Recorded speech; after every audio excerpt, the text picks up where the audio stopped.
बिस्मिल्लाहिर्रहमानिर्रहीम। अस्सलाम वालेकुम। गामदी साहब के साथ हफ्ता वार सवाल और जवाब की बरह रास्त नशिस्त को लेकर एक दफ़ा फिर डेली असम्बली का गामदी सेंटर से हाज़िर खिदमत आगाज़ करते हैं। गाम साहब बहुत शुक्रिया आपके वक्त का। गाम साहब, कुरान मजीद की पूरी दावत इस नुक्ते पर मरकूज़ है कि इंसानों को हर एक का हक़ अदा करना है, अखलाकियात को अपनाना है और खालिक का भी हक़ है, मखलूक का भी हक़ है। एतराज़ एक किया जाता है कि ख़ुद कुरान मजीद ने जिस वक़्त अपने मुखातिबीन से गुफ्तगू की है तो वहाँ पर ये जो अखलाकी तालीमात हैं कि इनको मलूज़ ख़ातिर रखा है। कहा है तुम अंधे हो, बहरे हो, गूंगे हो। इसी तरह दूसरी जगह पे कहा है कि तो गधे हैं जैसे जिन पर कोई चीज़ लाद दी गई हो। कहीं पर कहा है कि बिल्कुल जानवरों से भी बदतर हैं। तो जो दावत कुरान मजीद दे रहा है, एतराज़ किया जाता है कि कुरान ने अपना इस्तदलाल पेश करते हुए उसी अखलाकी मयार को अपनाया है।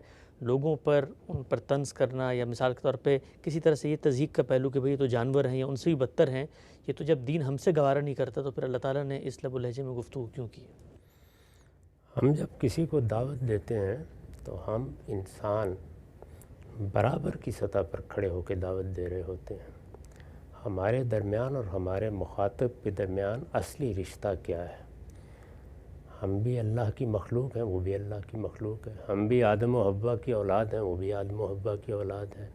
हमारा इल्म भी महदूद है, उसका इल्म भी महदूद है। हमने अपनी तरफ से एक सच्चे तालिब इल्म के तौर पर किसी बात को समझा, अपने फ़हम को बयान कर दिया। इसमें न तकब्बुर होना चाहिए, न इस पर इसरार होना चाहिए, न दूसरे की तज़हीक का हमको कोई हक़ है। किसी मौके पर आप बात करते हैं और बात का कोई लतीफ़ पहलू तारीज़ के या तंज़ के अंदाज़ में वाज़े करते हैं और उसमें इतना अच्छा उसलूब इख्तियार करते हैं कि जिसको उसका हदफ बनाया गया है वो भी उससे लुत्फ़ महसूस करे, तो ये चीज़ गवारा की जाती है। इस पर कोई एतराज़ भी नहीं किया जा सकता। आम हालात में दूसरे की इज़्ज़त को मलहूज़ रखते हुए, उसके बारे में हुस्न ज़न कायम रखते हुए गुफ्तगू करनी चाहिए। ये अखलाकियात हम इंसानों को सिखाई गई है। इसी अखलाकियात में फ़र्क मरातिब है। यानी मैं जिस तरीके से दूसरे लोगों के साथ बात करता हूँ, क्या बाप की हैसियत से बेटे से भी ऐसे ही बात करूँगा? क्या उस्ताद की हैसियत से शागिर्दों से भी ऐसे ही बात करूँगा? बाज़ औक़ात अपनी औलाद को आप तंबीह करते हैं, आप तवज्जो दिलाते हैं। इसी तरह शागिर्दों को बाज़ औक़ात उनकी गलती पर डांट भी देते हैं, ज़जर भी करते हैं, तौबीख भी करते हैं। तो अल्लाह ताला हमारा खालिक है, उसके लब व लहजे की हम नकल करने के लिए क्यों बैठ जाएँ? उसने जो अखलाकियात हमें सिखाई है वो हमारे लिहाज से है। अंदाज़ा कीजिए कि सबसे बड़ा जुर्म क्या है इस ज़मीन पर इंसान के लिए? तकब्बुर। और अल्लाह के नामों में से क्या है? हुवल मुतकब्बिर। तो अब सबसे बड़े जुर्म के मामले में हम अगर उसका इर्तिकाब करें तो मुजरिम करार पाएँ, अल्लाह की वो शान का बयान है। और इसी उसूल पर यह फरमाया है कि किब्र मेरी रिदा है, मेरी चादर है, कोई उसको ओढ़ने की जसारत ना करे। तो बाप अगर लजाजत के लब व लहजे में बेटे से गुफ्तगू कर रहा हो तो वैसे ही तकलीफ़ होती है। अल्लाह ताला ने कुरान मजीद में उन कौमों को, उन अफराद को इंज़ार किया है जिनका वो खालिक है, ख़बरदार किया है, उनको उनकी हमाकतों और उनकी बलादत की तरफ तवज्जो दिलाई है, जिस तरह के हम दुनिया में फ़र्क मरातिब के साथ तवज्जो दिलाते हैं। बाप अपनी औलाद को तवज्जो दिला रहा होता है तो उसकी अखलाकियात और है। उस्ताद अपने शागिर्दों को किसी बात पे तंबीह कर रहा होता है तो उसकी अखलाकियात और है। तो इस चीज़ का लिहाज करके ये बातें करनी चाहिए। अल्लाह ताला कुरान मजीद में कलाम कर रहे हैं, ज़रा गौर फरमाइए। रिसालत में आप सल्लल्लाहु अलैहि वसल्लम जब गुफ्तगू करते हैं तो उसमें कभी ये लब व लहजा इख्तियार नहीं करते, इसलिए कि आप ये जानते हैं कि इसके बावजूद कि मैं अल्लाह का रसूल हूँ, मुझे बहरहाल इंसानों के दरमियान में उनकी सतह पर खड़े होकर ही उन्हें दावत पहुँचानी है। अल्लाह का कलाम पढ़कर सुना रहे होते हैं तो गोया यूँ समझिए कि इस आलम के बादशाह की तरफ से उसकी मखलूक के लिए जो कुछ कहा जा रहा है वो बता रहे होते हैं। और इसमें भी अल्लाह ताला ने कभी ये नहीं किया कि किसी मुतय्यन फ़र्द को सामने रख कर बात करें, बल्कि मजमूई हैसियत से एक कौम का क्या रवैया है, लोगों का क्या रवैया है। हम भी जब इस तरीके से बात करते हैं जहाँ कोई मुतय्यन फ़र्द ज़ेर बहस नहीं होता तो कहते हैं कि लोगों का हाल ये है कि उन्होंने अब मुजरिमाना रवैये इख्तियार कर लिए हैं, लोगों का हाल ये है कि वो अब बददियानती पर जरी हो गए हैं। تو اس طرح کے تمام موقعوں پر جو بات ہم کہہ رہے ہوتے ہیں وہ فی الجملہ کہہ رہے ہوتے ہیں۔ قرآن مجید میں بھی تمام بیانات جو آپ نے توجہ دلائی ہے وہ سب کے سب اسی نوعیت کے ہیں۔ تو دونوں چیزوں کو ملحوظ رکھیں، ایک یہ کہ کسی شخص کو، کسی متعین گروہ کو سامنے رکھ کر بات کرنے کے اور آداب ہیں، اور کوئی چیز فی الجملہ تعمیم کے اسلوب میں بیان کرنے کے بالکل اور آداب ہیں۔ کتنی چیزیں ہیں جن میں ہم اپنی قوم کے بارے میں تبصرہ کرتے ہیں یا یہ بتاتے ہیں کہ ہماری قوم تو بالکل زوال آشنا ہو گئی، اس کی اخلاقیات بالکل تباہ ہو کے رہ گئی۔ یہی بات ہم جب متعین طور پر کسی فرد کے بارے میں کہیں گے تو یہ اسلوب اختیار نہیں کریں گے۔ اور پھر یہ کہ بات کون کر رہا ہے، یعنی باپ کر رہا ہے، استاد کر رہا ہے، اللہ تعالیٰ فرما رہے ہیں۔ اللہ تعالیٰ اس کائنات کا خالق ہے، اس کا لب و لہجہ یہی ہونا چاہیے۔ یہی لب و لہجہ ہے جس کو انذار کا، تنبؤ کا، تنبیہ کا، تخویف کا لب و لہجہ قرار دیا ہے۔ ہم بندوں کے لیے البتہ یہ ضروری ہے کہ ہم اپنے آپ کو پہچانیں اور اسی لب و لہجے میں بات کریں جس میں عاجز بندوں کو بات کرنی چاہیے۔ ہماری اخلاقیات ہمارے عجز سے پیدا ہوتی ہیں اور اللہ کی اخلاقیات اس کے کبر سے پیدا ہوتی ہیں۔ اچھا، بڑی خوبصورتی سے آپ نے نقطہ واضح کیا۔ چند توضیح ضمنی اطلاقی پہلو مزید پوچھتا ہوں میں آپ سے۔ یہ بیان کیجئے گا، قرآن مجید کے بارے میں کہا جاتا ہے جی ہر جگہ پہ استدلال کر رہے ہیں اللہ تعالیٰ، ایک آرگومنٹ ریزننگ پہ بات ہو رہی ہے۔ جب یہ کہا جاتا ہے بھئی تم مثال کے طور پہ اندھے ہو، گونگے ہو، بہرے ہو، اب اندھا گونگا بہرے بھی اللہ ہی نے دنیا میں بنائے ہیں، اور دنیا میں اندھے گونگے بہرے انسانی ہوتے ہیں جو پائے جاتے ہیں۔ استدلال کا اس میں کیا پہلو ہے؟ یہ تو بس ایسے ہی ہے جیسے میں کسی کو کہتا ہوں بھئی تم پاگل ہو، تو اندھے گونگے اور بہرے جو ہیں وہ تو عام مخلوق میں لوگ موجود ہوتے ہیں، تو ایک طرح کی ڈسکرمنیشن ان کے بارے میں بھی محسوس ہوتی ہے کہ جیسے جو کام کفار کر رہے ہیں وہ اندھے گونگے بہرے ہی کرتے ہیں۔ یہ اندھے گونگے اور بہرے یہ تمثیل ہے، یعنی ایک آدمی اگر اندھا ہے تو وہ دیکھ نہیں سکے گا، بہرا ہے تو سن نہیں سکے گا، گونگا ہے تو کسی حق کی شہادت دینے کا موقع ہو تو وہ بھی نہیں دے سکے گا۔ تو اس میں وہ فرد زیر بحث نہیں ہے جس کو اللہ تعالیٰ نے اپنی ان نعمتوں سے محروم کر دیا ہے، بلکہ اس سے جو چیز پیدا ہوتی ہے اس کو تمثیل کا موضوع بنا کر یہ بتایا جاتا ہے کہ تمہارا حال بھی وہی ہو گیا ہے جس طرح کہ ایک اندھا اپنی راہ بھی نہیں دیکھ سکتا، تم بھی راہ ہدایت سے اپنے آپ کو ایسے ہی محروم کر بیٹھے ہو۔ تو یہ تو ادب کی تمثیلات ہیں، ہم خود بھی استعمال کرتے ہیں۔ یعنی کیا ہم یہ نہیں کہتے کہ انسان کو اندھا بہرا ہو کر چیزوں کو نہیں دیکھنا چاہیے؟ تو ایسے موقعوں پر تمثیل کا اسلوب اختیار کیا جاتا ہے۔ اس میں کسی کی نہ تحقیر مقصود ہوتی ہے اور نہ یہ چیز مقصود ہوتی ہے کہ جس کو اللہ نے اندھا پیدا کیا ہے یا بہرا پیدا کیا ہے وہ گویا جس چیز سے محروم ہے اس کو طنز کا موضوع بنایا جا رہا ہے۔ نقطہ واضح ہوا غم صاحب۔ اچھا غم صاحب، آپ نے فرمایا یہ جو فرق مراتب ہے اس کے لحاظ سے جو اسلوب ہے مخاطبین سے گفتگو کرنے کا، اس میں بھی آپ کو ایک فرق تفاوت نظر آتا ہے، باپ بیٹے سے کیسے بات کرے، استاد شاگرد سے، لیکن وہاں بھی ہم ہر جگہ دنیا میں یہی کہتے ہیں کہ آپ تنبیہ بھی کر رہے ہیں، زجر توبیخ بھی چلیں ہو گیا، لیکن جو اخلاقیات ہے، مسلمہ چیزیں ہیں، ان سے بات آگے نہیں پھرنی چاہیے۔ وہاں پر بھی ہم اس کی لوگوں کو توجہ دلاتے ہیں، دین توجہ دلاتا ہے۔ اب اللہ تعالیٰ نے جب فرمایا اولئک کالانعام بل ہم اضل، یا دوسری جگہ فرمایا مثلہم کیحملوا اسفارا، گدھے سے تشبیہ دے دی، ایک جگہ پہ کہہ دیا مثلا بالکل جانوروں سے بھی بدتر ہیں، تو یہاں استدلال کا کیا پہلو ہے؟ بہت غیر معمولی استدلال ہے، ہر جگہ استدلال ہی کا طریقہ ہے۔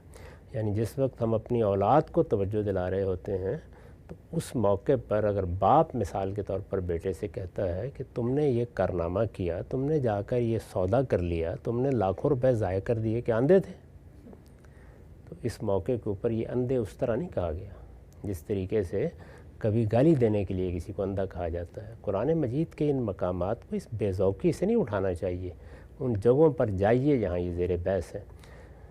یہود کو جو اللہ کی منتخب امت ہے، جن کو ایک بڑی ذمہ داری دی گئی، ان کو خطاب کر کے اللہ تعالیٰ کہتے ہیں کہ میں نے تو تمہیں کتاب دی تھی، یہ کتاب اس لیے دی تھی کہ تم اس کو پڑھو، اس کو سمجھو، اس کے مطابق عمل کرو، اس کے علمبردار بن کر رہو، لیکن تم نے تو وہ حال کر لیا کہ جیسے ایک گدھے پر کتابیں لاد دیں، وہ اٹھائے پھرتا ہے لیکن نہ اس کو پڑھ سکتا ہے نہ سمجھ سکتا ہے۔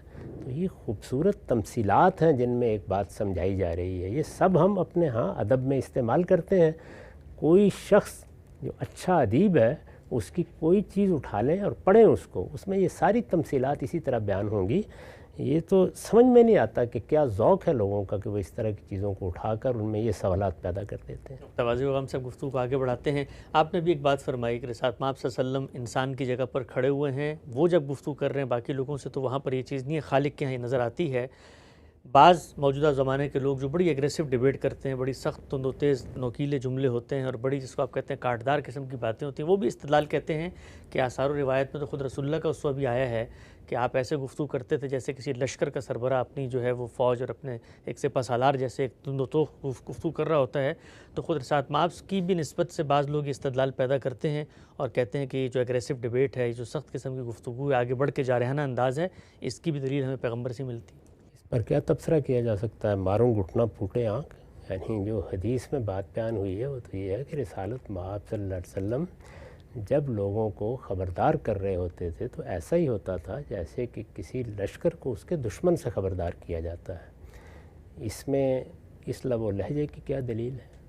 यानी उसमें तो ये बताया गया कि दर्दमंदी, जोश, जज्बा, रिसालत महब सल्लल्लाहु अलैहि वसल्लम बताते थे कि वो क़यामत है जो आने वाली है, मैं उसके बारे में तुम्हें ख़बरदार कर रहा हूँ। इसका इससे ताल्लुक़ क्या है? वहाँ डिबेट ज़ेर बहस कब है? वहाँ मुबाहसा हो कब रहा है? वो तो इंजार का उसलूब है जिसको बयान किया गया है। तो ये क्या बात है जिसको किस बात से तशबीह दी गई है? बिल्कुल बेमानी और लगब बातें। पैगम्बर साहब, ये कहा जाता है कि एक ग़ज़वे में जिस वक़्त काफ़ी बड़ी तादाद में कुछ सहाबा शहीद हुए तो आप सल्लल्लाहु अलैहि वसल्लम ने काफ़ी दिनों तक सुबह जो है वो नमाज में बाकायदा बद्दुआएँ की उनके लिए, जिन लोगों ने वो किया था, उसको फिर कहाँ मामूल करेंगे? बद्दुआ करना कोई बुरी बात है? बद्दुआ का मौका होता है, करनी चाहिए उस वक्त। अगर कोई आदमी जुल्म का इर्तिकाब करता है, किसी बेगुनाह को मार देता है, तो क्या अल्लाह के सामने दुआ नहीं की जाएगी उसके बारे में? इसका इससे क्या ताल्लुक़ है? यानी इन बातों का आपस में क्या रब्त है जो बातें कही जा रही हैं? मेरे ऊपर अगर कोई आदमी जुल्म करता है तो मेरे सामने ये रास्ता है, मैं या तो उसका बदला लूँगा। अगर मैं कमज़ोर हूँ तो अपने रबी से दरख्वास्त करूँगा। तो अपने रब से क्या दरख्वास्त करूँगा? यही करूँगा ना कि इस ज़ालिम का हाथ तू अब पकड़। तो यही दुआएं रसूलुल्लाह सल्लल्लाहु अलैहि वसल्लम ने उन ज़ालिमों के बारे में की हैं जिन्होंने बाकायदा सहाबा की एक जमात को पहले ये कहकर अपने साथ लिया कि हमारी तालीम देने के लिए जाएंगे, और उसके बाद उनको कत्ल कर दिया और उनकी लाशों के टुकड़े किए, और जिस तरह का मामला किया उसके बाद क्यों तो बद्दुआ न की जाए उनके बारे में। तो हम सब इससे इस्तदलाल ये किया जाता है कि अगर रिसालत महब सल्लल्लाहु अलैहि वसल्लम ने दीन के हवाले से उनको महसूस होता था कि कोई शख्स ज़ालिम है, उसके बारे में बद्दुआ की है, तो हम लोग अपनी तकरीरों में उन मौलवियों के बारे में, उन उलमा के बारे में, उन मसालिक के रहबरों के बारे में क्यों नहीं कह सकते जो हमारी नज़र में गुमराह हैं, खुदा के दीन को मस्ख़ कर रहे हैं? लिहाजा हम तो पैगम्बर के उसवे के मुताबिक उनके बारे में बद्दुआएँ करते हैं और अल्लाह ताला से दरख्वास्त करते हैं कि इनको ज़मीन की क्या इस्तदलाल है? नहीं, बात कोई है, उससे एक दूसरी चीज़ की तमसील पैदा कर दी। गुमराह हैं, गुमराहों के ख़िलाफ़ रिसालत महब सल्लल्लाहु अलैहि वसल्लम ने कौन सी कुनूत नाज़िला पढ़ी है? भाई एक गिरोह है जिसने जुल्म का इर्तिकाब किया है, जिसने इंसानों की जान ले ली है, जिसने धोखे से लोगों को कत्ल कर दिया है। इन दोनों बातों का क्या ताल्लुक़ है आपस में? अगर कोई मज़लूम आदमी अपने जुल्म पर फरियाद कर रहा है और एक मौलवी साहब तकरीर करते हुए अपने मुखालिफिन को गाली दे रहे हैं, आप ये कहेंगे एक ही काम है। तो इसलिए इन दोनों बातों का कोई ताल्लुक़ नहीं है। वाज़ेह आगे बढ़ाते हैं हम सब। ये बताइएगा कि कहा जाता है इसी एग्रेसिव डिबेट के पस मंज़र में कि रिसालत महब सल्लल्लाहु अलैहि वसल्लम ने भी कुरान मजीद में भी ज़िक्र है, मुबाहले की दावत दी। तो हमारे यहाँ ख़ुद आपस में फ़तह मुबाहला आपने देखा होगा, बचपन से कॉन्फ्रेंसें होती हैं और दावत दी जाती है, तो क्या उसकी इजाज़त है कि आपस में मुबाहला किया जाए या उसकी भी इजाज़त नहीं? इसका कैसे कोई सवाल पैदा हो सकता है? यानी हम किसी भी हक़ के बारे में इस जगह कैसे पहुँच सकते हैं जहाँ पैगम्बर खड़ा होता है? ये पैगम्बरों का काम है, वो अल्लाह की तरफ से हुज्जत बन के आते हैं, उनके पास आखिरी हक़ होता है, वो अपने रब की तरफ से बैना पर होते हैं। ये उनका काम है कि वह अल्लाह ताला की तरफ से कोई चैलेंज दें या इस तरह की कोई बात करें। हम तो आजिज़ बंदे हैं, अपनी अक्ल और अपने फ़हम के मुताबिक चीज़ों को समझते हैं। उसमें भी इसका इम्कान होता है कि कोई बड़ी गलती खा गए हों, हमें अपनी बात इस्तदलाल के साथ पेश करनी है। ये मुबाहले और इन मुबाहलों के लिए तरह तरह की गुफ्तगूएँ, ये हमारा काम नहीं है। आखिरी सवाल हम सब इस मौजू से मुतल्लिक़ कहा जाता है कि जो आम आदमी है वो ये इस्तदलाल की बारीकियाँ और ये जिसको आप कहते हैं पेचोताब, और आप उसको बताएं जी इसमें असल माखज़ में ये चीज़ें हैं, इनको नहीं समझता। उसको तो आपने किसी गुमराही पर मुतनब्बे करना है तो एक तरह से हथौड़ा मारना पड़ेगा तब वो समझेगा। तो ये तो पढ़े लिखे लोग जो हैं, उलमा हैं, वो चले आपस में इस्तदलाल करते हैं, लेकिन जब आप आवाम से मुखातब हो रहे हैं तो आपने तो उनको सिर्फ 2-2-4 की तरफ ब्लैक एंड वाइट में बताना है, और अगर कोई बड़ी बिदअत, बड़ी गुमराही, बड़ी गलती है तो उस पर तो हथौड़ा मार के बताना है, वरना तो वो जागेंगे नहीं। हथौड़ा आदमी के सर पर नहीं मारना चाहिए ना, उस बिदअत के सर पर मारना चाहिए। तो आप उस नज़रिए पर तनकीद करें जो भी करनी है आपको, और जिस लहजे में भी करनी है, उसमें दुश्मन मुमकिन नहीं होता ना, उसके लिए तो कोई आदमी चाहिए होता है। तो आप बताएं कि बिदअत इतनी बड़ी गुमराही है بدعت کو اللہ کے پیغمبر نے گمراہی قرار دیا ہے، بدعت کے بارے میں یہ کہا ہے کہ یہ اختیار کرو گے تو یہ سیدھی جہنم میں لے جائے گی، شرک کے بارے میں یہ فرمایا ہے، اسی طرح کفر کے بارے میں یہ فرمایا ہے، ضرور بیان کریں، اس سے کون روکتا ہے، لیکن بات پر بات کریں نا، افراد کا اس سے کیا تعلق ہے؟ یہاں سے استدلال سے جب بات کی جاتی ہے اتنا مزہ نہیں آتا جتنا یہ اگریسو ڈیبیٹ تھوڑا مار کے۔ دونوں میں سے ایک کام کر لیں، یا اللہ کے حضور میں جواب دہی کے لیے کھڑے ہو جائیں یا لطف لے لیں، دونوں میں سے ایک کا انتخاب کر لینا چاہیے۔